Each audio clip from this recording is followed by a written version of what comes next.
Hey everyone, Mark here, and I want to yell at you about some stuff. In today's society, we're all increasingly glued to our phones, and I'm definitely part of the problem. Often in conversation, people ask me, "Hey Mark, are you even paying attention to me right now? Because it kind of seems like you're just looking at your phone." And they're right, I am. And so, I wanted to do this top 5 list of things I'd rather read or watch instead of listening to your stupid bullshit.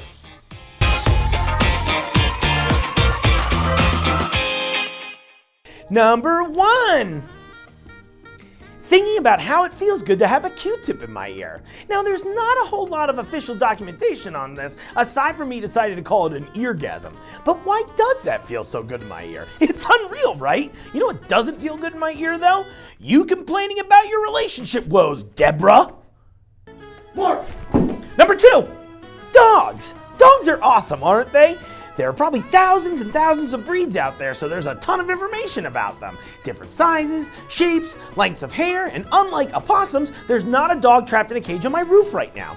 Dogs are friendly, they love treats, and they've earned a spot on the list for cool things in life that I'd rather learn about than whatever boring bullshit subscription box of the month club you joined. Why would I care if you signed up for Chicken Breast Crate? You know it doesn't come with honey mustard. Number 3.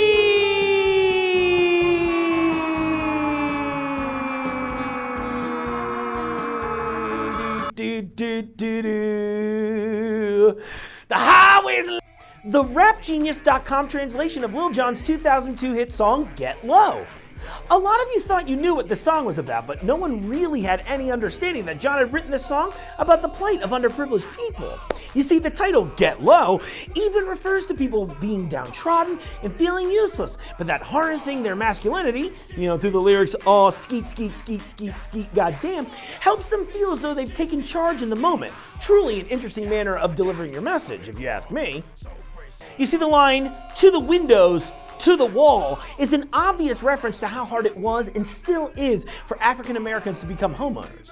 Mr. Jon goes further by explaining the stress of the situation with, "till sweat drops down my balls," truly making Lil Jon a master of his craft and a modern day Lord Byron.